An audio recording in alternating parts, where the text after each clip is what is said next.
everybody, and welcome back to another episode of Pay-Per-Preview. You know who we are. We're the dynamic duo of Batman and Rodimus Prime. Nice one. Oh, nice one. Thank you. Nice one. Thank you. No, seriously, I'm War Machine MJ. He's Robin, and we are two-fourths of WonderShop.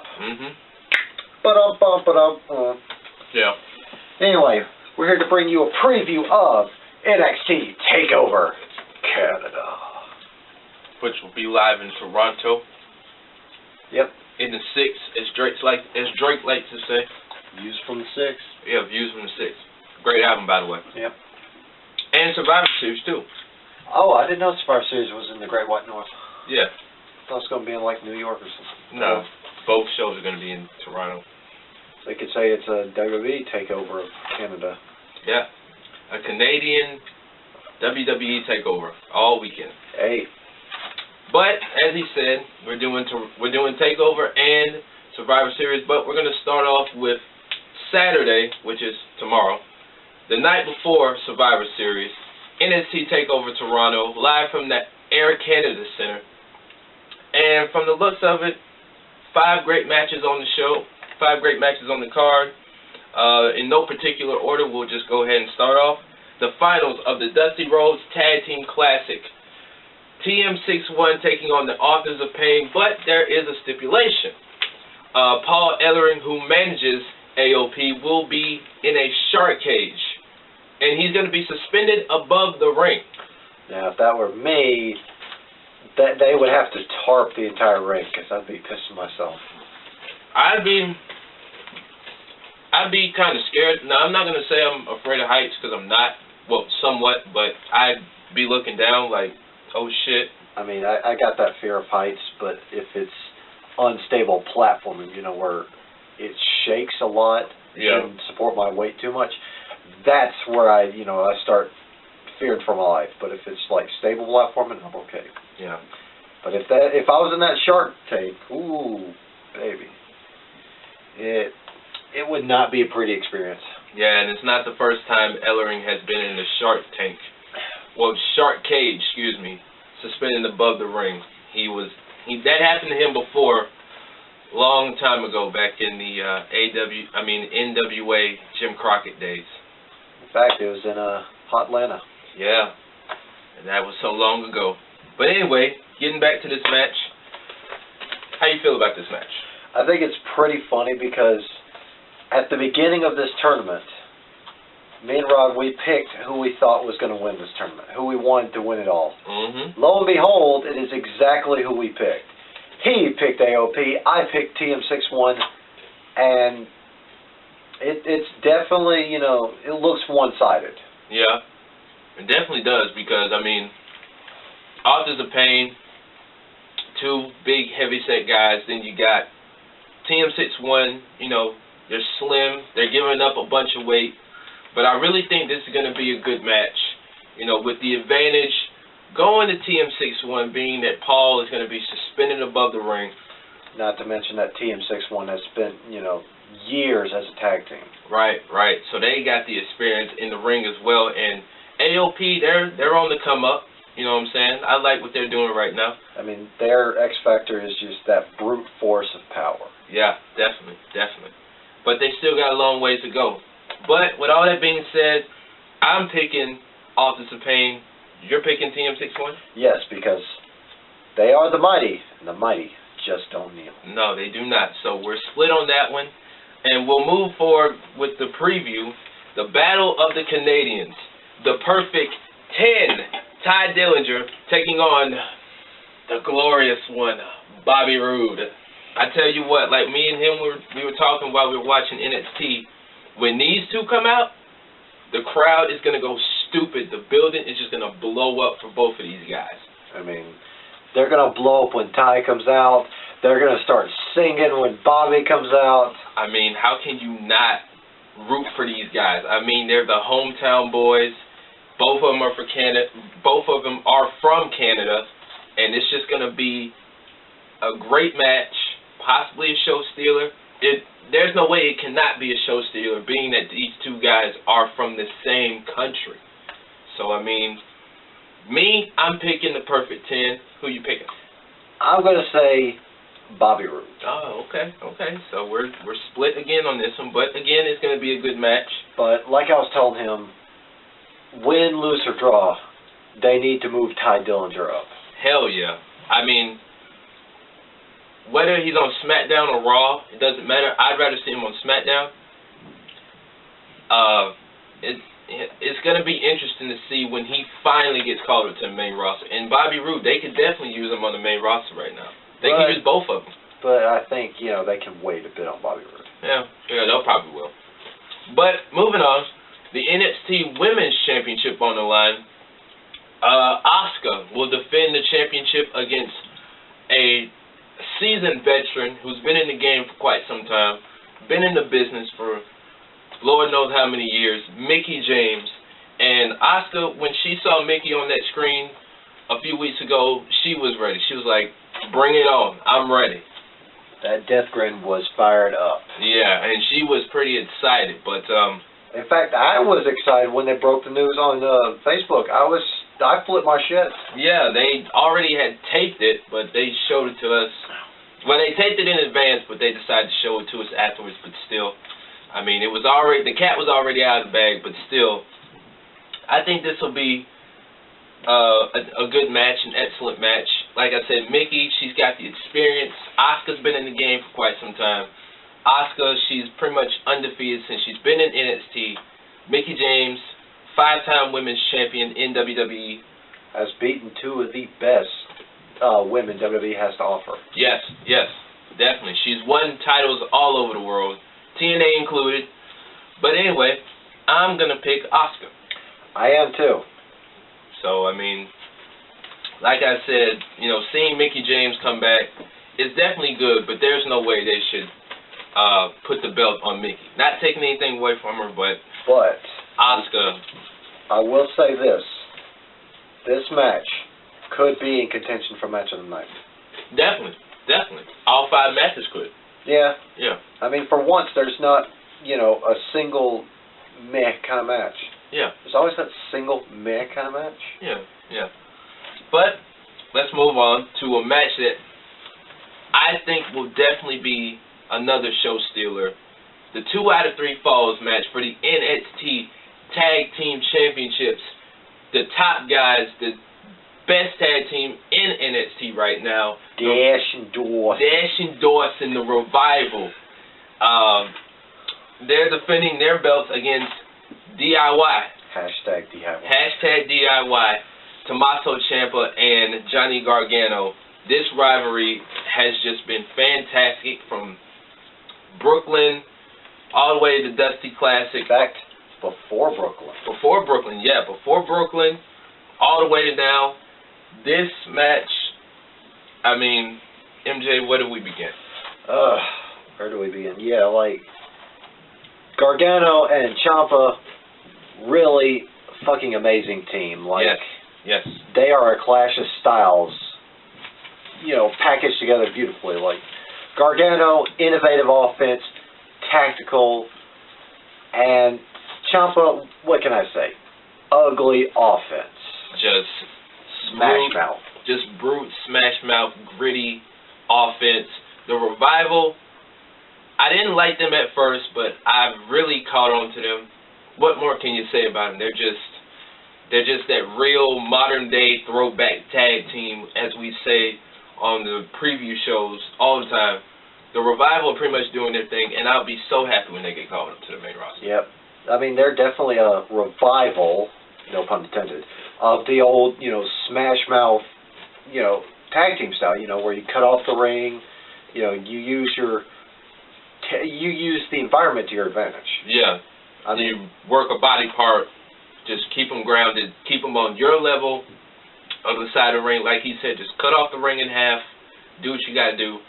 But, I mean, not to cut you off, but they really showed this in their match at Brooklyn. Yeah. Now that was a hell of a match. That was, and a heartbreaking loss. Yeah, definitely. But I think we'll see new tag team champions crowned. I'm going with DIY. I'm going with DIY too. Good old so Johnny Wrestling and the Psycho Killer. Yes, they would definitely make good tag team champions. Okay. And the main event is for the NXT Championship. Shinsuke Nakamura taking on Samoa Joe. Oh, what can we say about this rivalry that has not been fucking said? This rivalry is just downright personal. It's just gritty, grimy. These two are just at each other's throats. And I mean, Samoa Joe is definitely on a mission to win back that NXT Championship. Shinsuke Nakamura, I mean, he's doing everything he can to keep that belt. He wants to get Joe out of the picture quick, fast, in a real hurry. And I just think this is going to be a drag-out fight. Just a downright drag-out fight. I mean, you saw how ugly that fight got in Brooklyn. Oh, my God. That was just... That's just a preview of this fight. Whether it's Joe demanding, Shinsuke or the belt, or if it's, Shinsuke beating Joe senseless around the ring, this shit is going to be off the fly. They're definitely going to be with the shits come tomorrow in Toronto. And, like I said, it's going to be a very grimy, gritty fight. I'm going with Shinsuke to retain. I'm going with the King of Strong Style, too. But overall, it's going to be definitely one for the ages in Toronto. It's definitely going to be... And, I mean, I'm going to put out the same argument I put out for Ty Dillinger. Win, lose, or draw. Actually, lose or draw. Joe needs to go main roster. I think it's time. Yeah, definitely. Keep the belt on Shinsuke. Let Joe come out.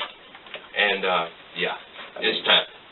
But this is one hell of a rivalry. It is, definitely.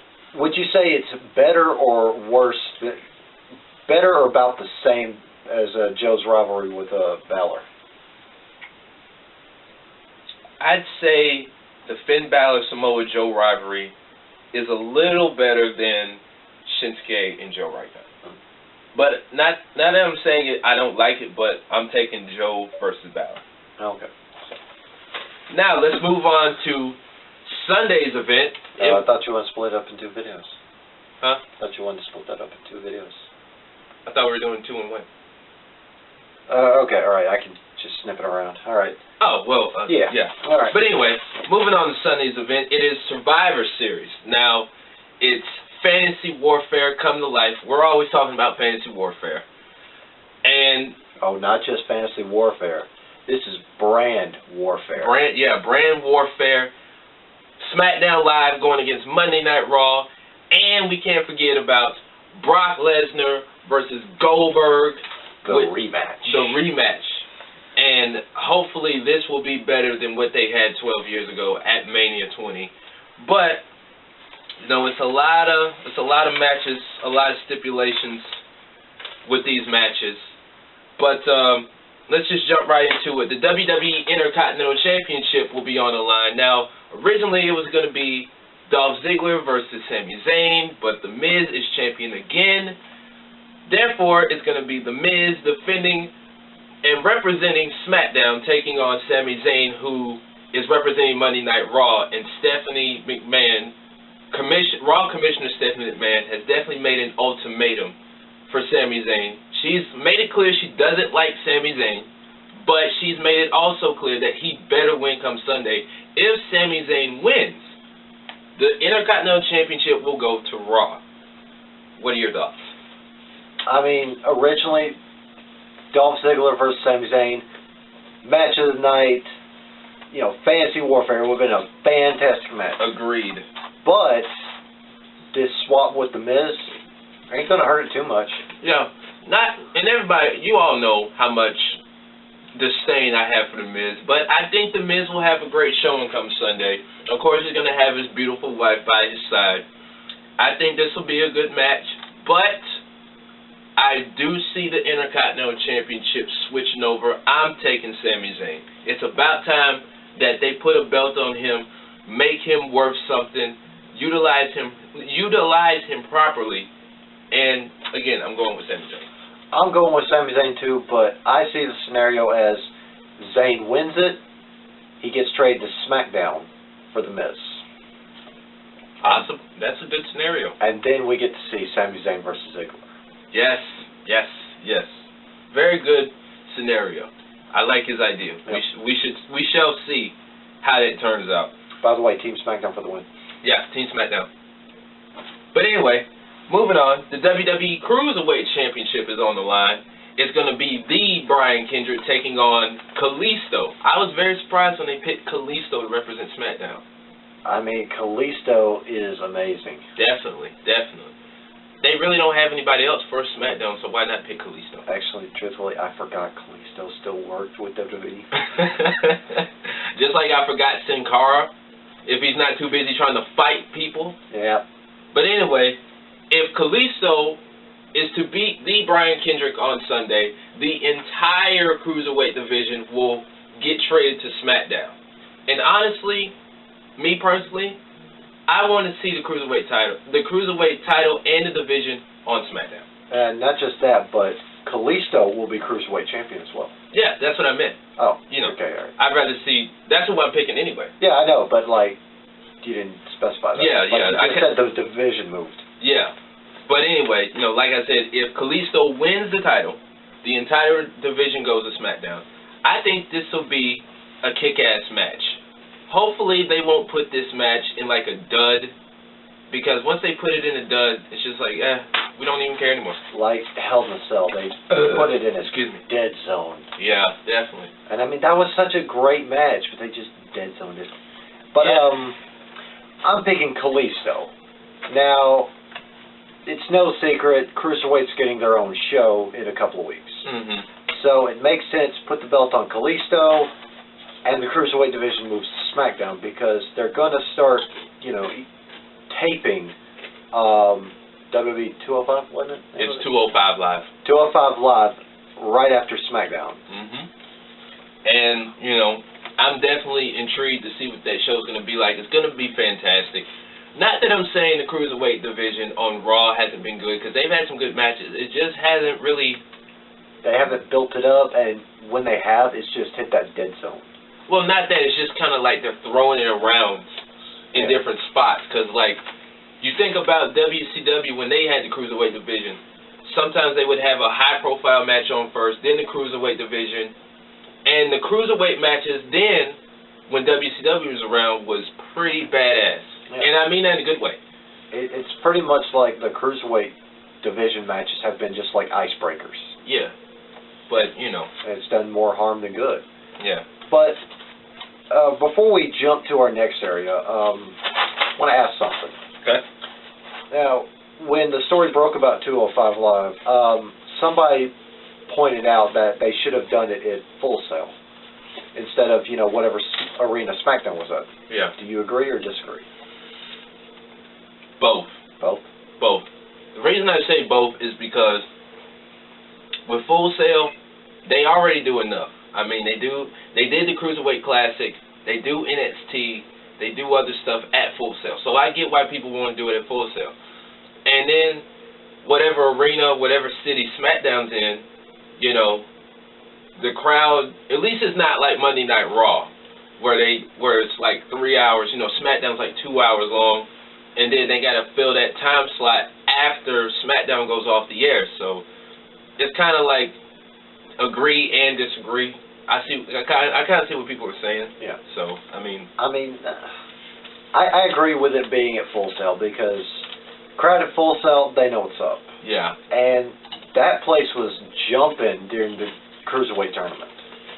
Well, see, it's like with NXT, it's like, you know, they film the tapings, and, you know, we've seen episodes where the crowd is really not hyped because they be there so long for the tapings. Yeah. And they're just like restless, so I kind of understand why people don't want it at the arenas. Yeah. So, I mean, you know, whatever floats WWE's boat. But I'm still going to watch 205 Live. Oh, yeah, me too. Definitely. Can't wait for it. Now, let's move on to brand warfare, as we call it, or as they call it, fantasy warfare.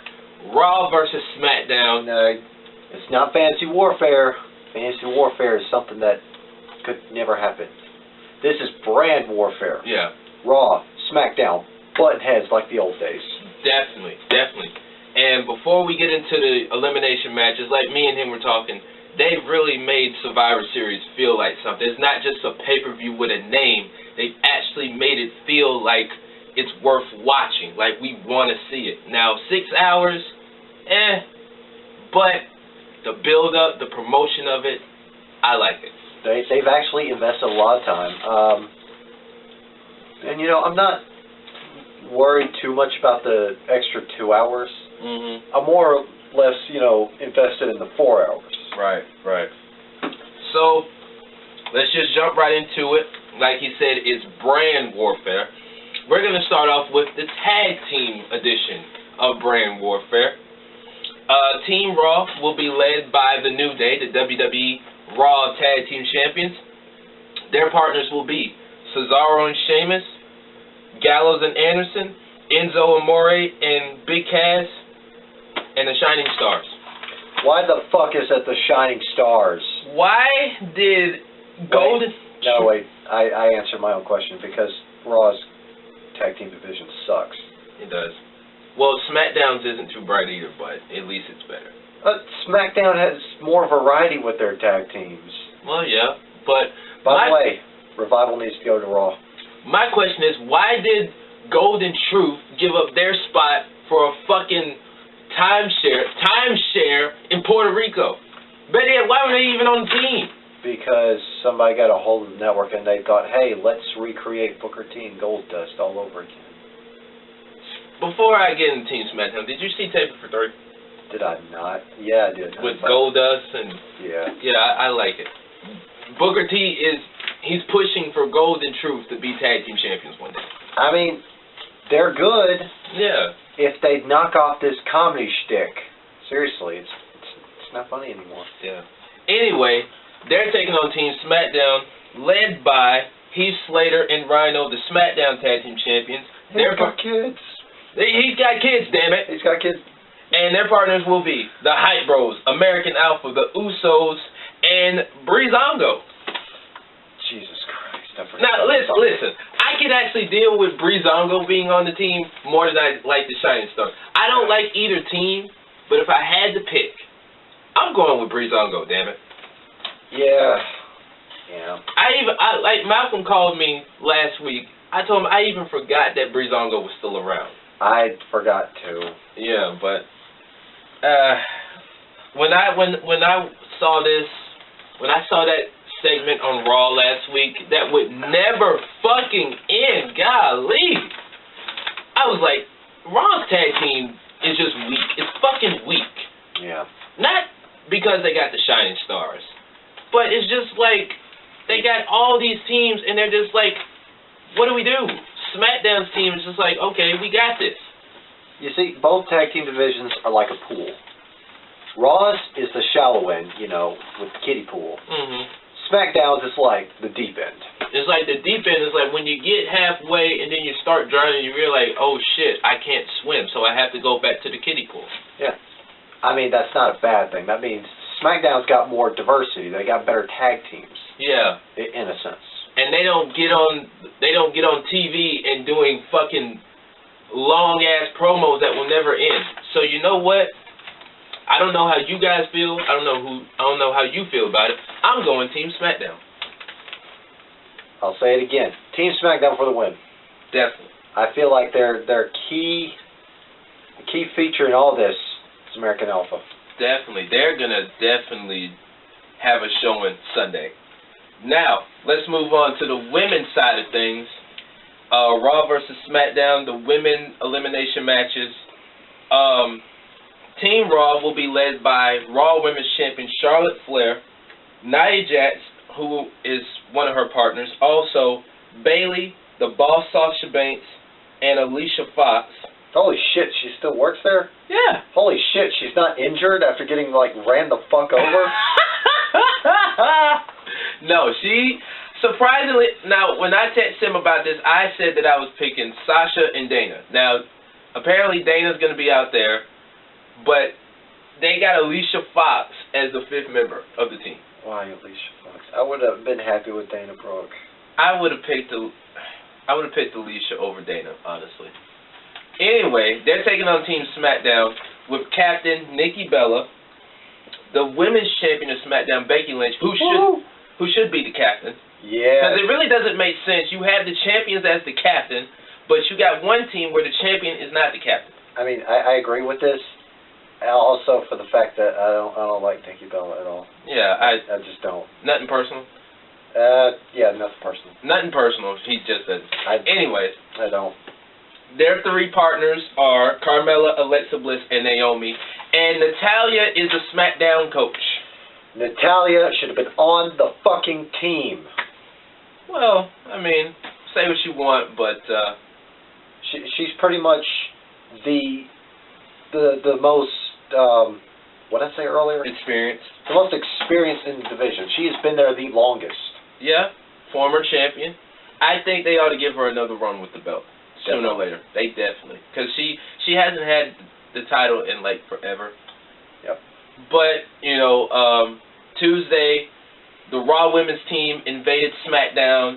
Nikki Bella, she had Charlotte playing mind games with her, and then apparently Nikki Bella got a chipped tooth, and apparently half of her tooth is still in her mouth. And I saw the memes already on social media. Like I was telling this guy, I saw one meme that said "toothless aggression." Really, y'all? Like. Well, I mean, come on. Gotta give her credit. I mean, at least you can see half of her tooth. Yeah, well, at least... You can't see the other. Oh! Thank you! I'll be here all week. But, yeah, I think this will be a good match. Overall, we're picking Team SmackDown to win everything, but I'm actually going to go on the limb and say Team Raw is going to win this one. I'm sticking with SmackDown. Okay. So, let's go ahead and move on. Now, this is one match I'm definitely looking forward to, if I can get my notes. Okay. Difficulties. Yeah, I'm having difficulties. Old man difficulties. Anyway, this is the single elimination match. This is the single elimination match. Team Raw versus Team SmackDown. This is the top guys match. The top guys match, or as the Revival say, top guys out. Anyway, Team Raw will be led by WWE Universal Champion Kevin Owens, his best friend and the creator of the list, Chris Jericho. He made the list. He definitely made the list. No, I'm saying you made the list. Oh, I made the list? You made the list. Oh, damn. I don't know how, but you made the list. Okay. Seth Rollins, U.S. Champ Roman Reigns, and Braun Strowman. They're taking on Team SmackDown, led by the WWE World Champ. The champ that runs the camp. Oh, my God. The face that runs the place. Damn it. AJ Styles, Bray Wyatt, Dean Ambrose, Randy Orton, and Shane McMahon. You see what you did? Damn it. Oh. Now, before we get into this match, Tuesday, The Undertaker made his presence known. He said he's digging holes. No, he said he's taking souls and digging holes. And he's made it clear that if SmackDown loses, they've got to answer to him. Yeah, he's made it clear that they better win on Sunday. And before we talk about this match and who we're picking. Oh God, here it comes. James Ellsworth.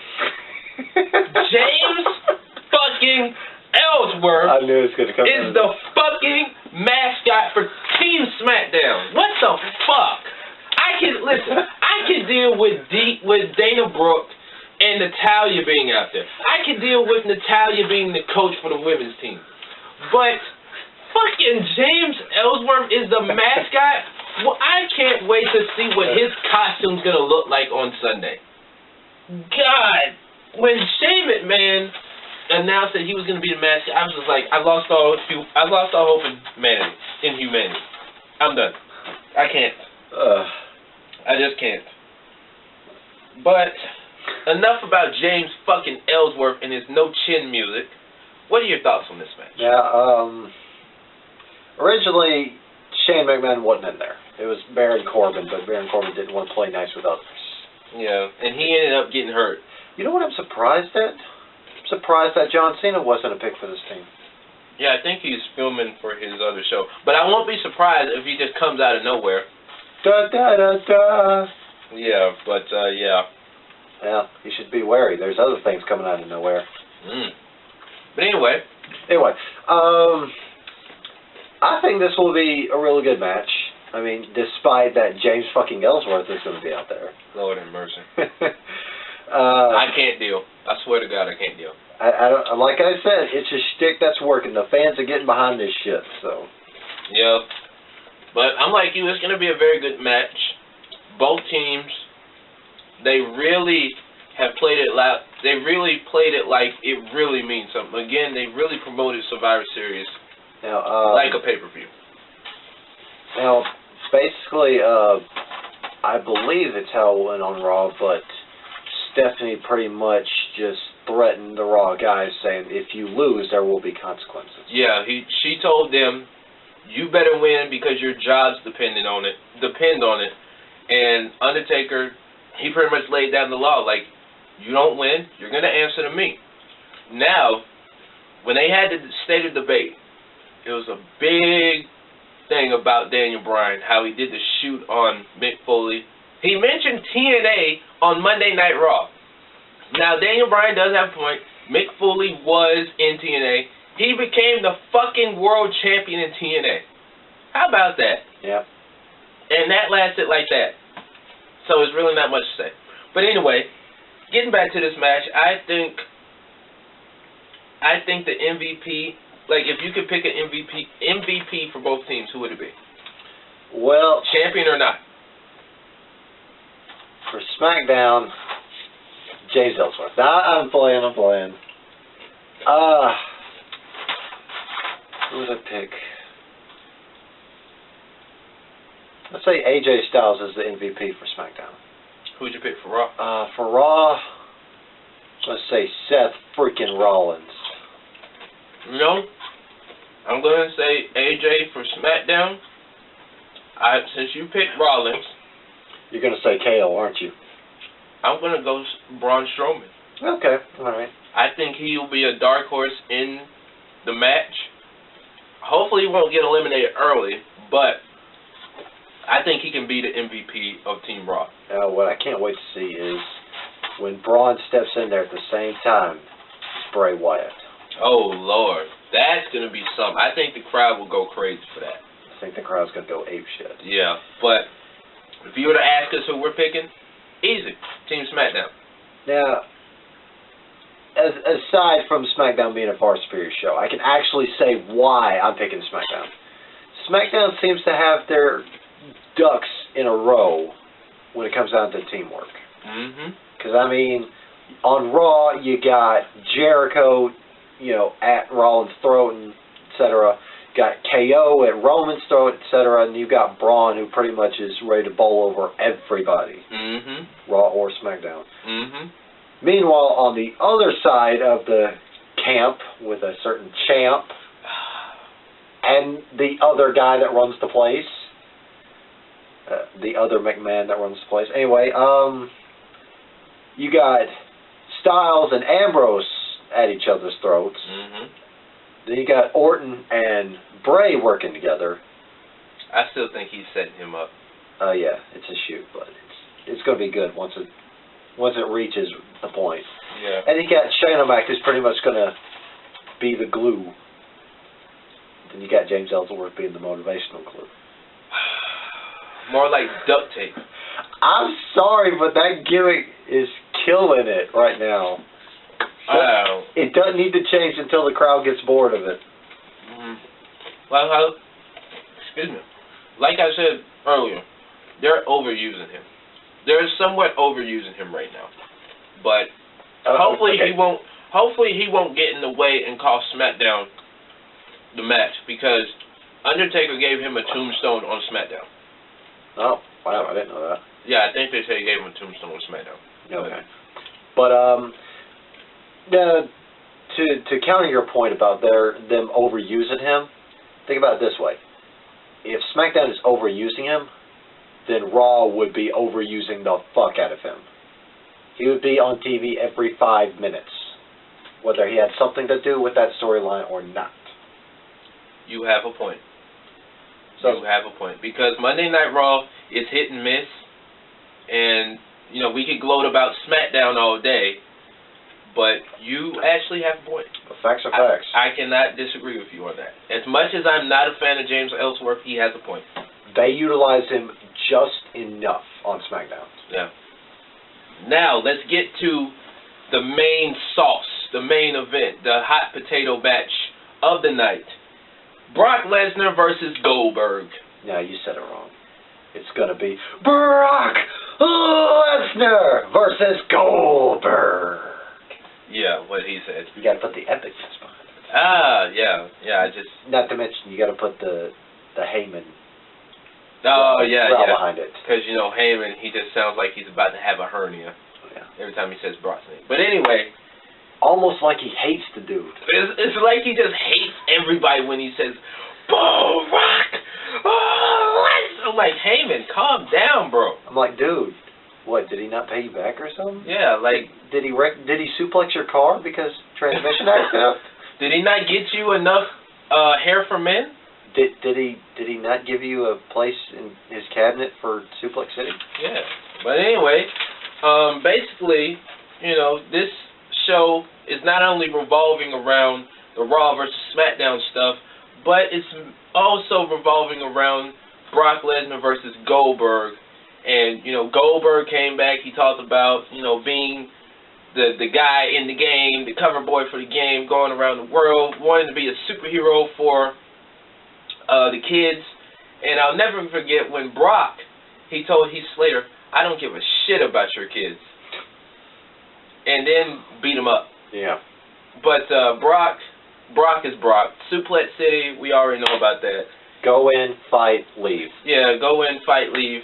Same way with Goldberg. That's how it was in WCW. Go in, kick ass for 2 minutes, leave. Yeah. But, and I'll say it till the cows come home, this match needs to be better than WrestleMania 20. It has to be. It must be. It's got to be. Now, for the uninformed about, you know, what we're talking about with WrestleMania 20, let's go ahead and wind the clock back to 2004. Mm-hmm. WrestleMania 20, it was Goldberg versus Lesnar, Stone Cold as guest referee. Mm-hmm. Now, the backstage stuff is Goldberg wasn't happy with management. Brock wasn't happy with management. They both were out the door as soon as that match was over. Yeah. All three of them came out. You know, Stone Cold did a couple of laps in his quad, got out there, guys came out. They spent 15 minutes, no, actually, scratch that, 20 minutes of a 30-minute match. I don't think the match was even 30 minutes. It felt like 30 minutes. Well, yeah.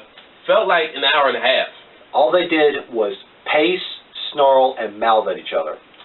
Then there was like 5 minutes of action. Yeah.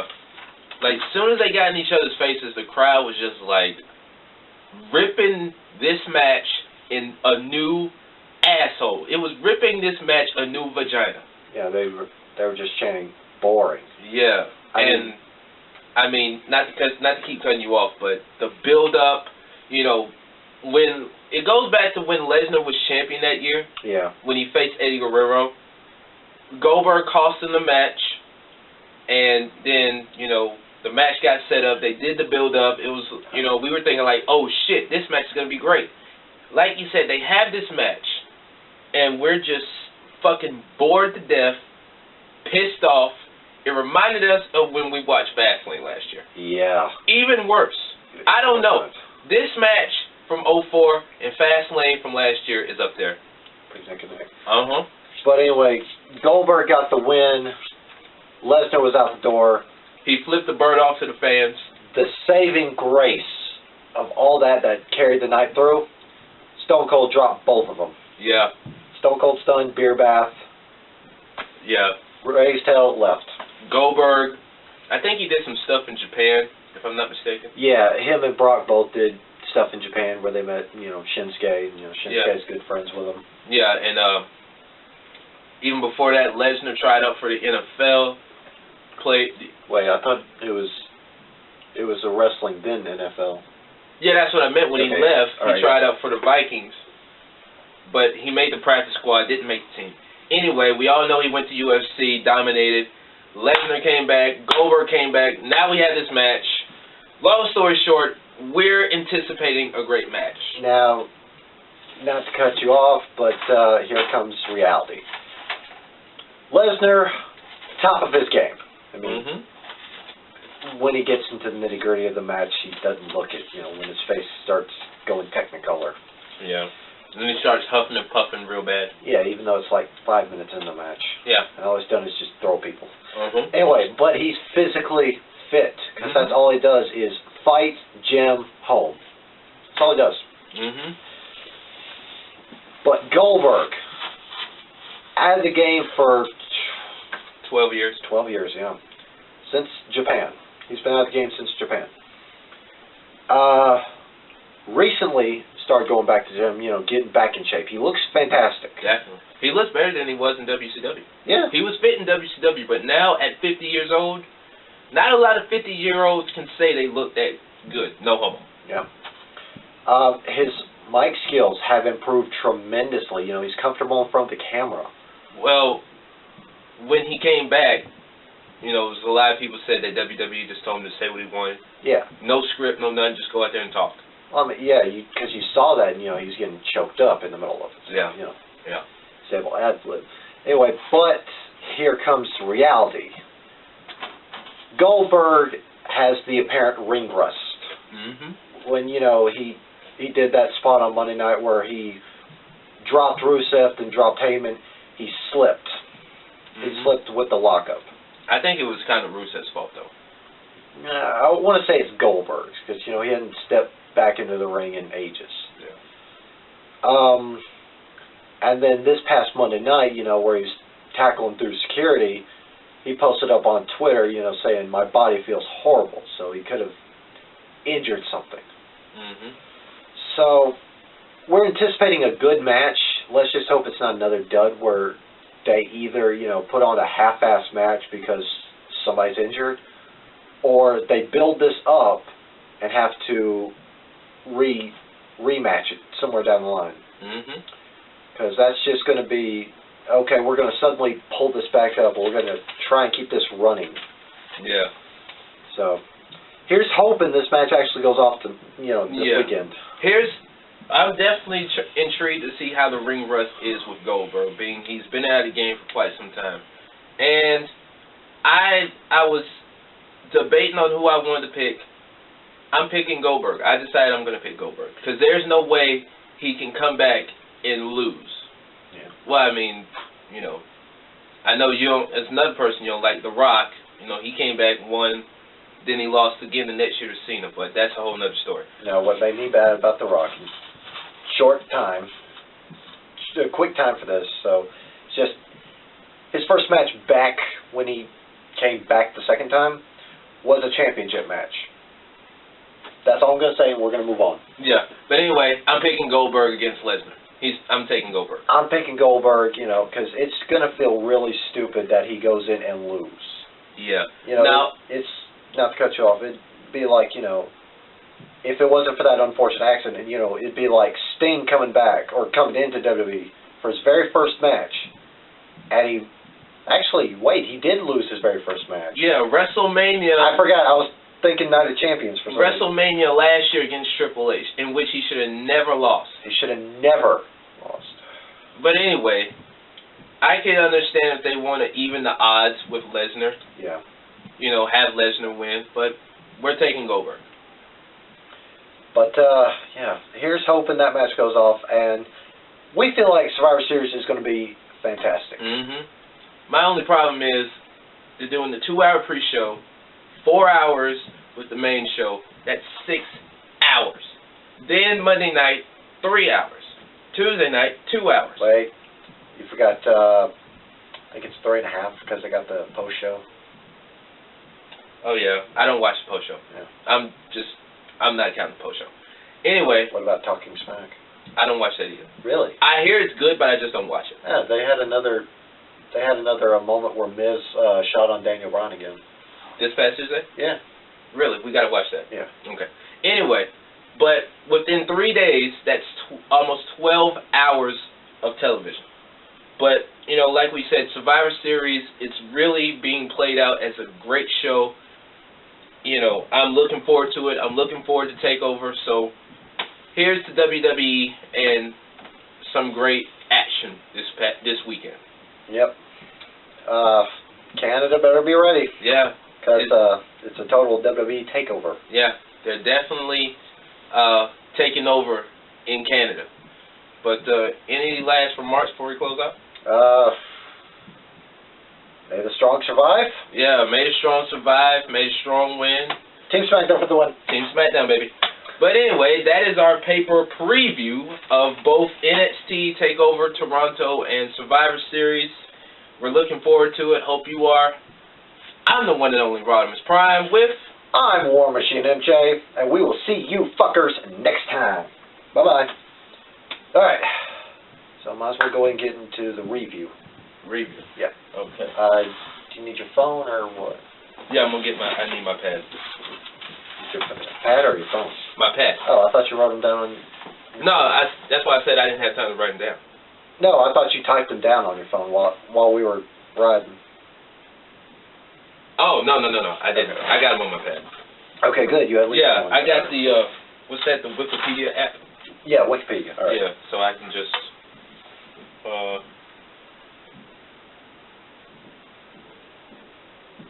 wait a minute. I got to sign in. Okay. Wi-Fi's good. Yeah. Just had to pick you up. Yeah. Let's see. Hurry up.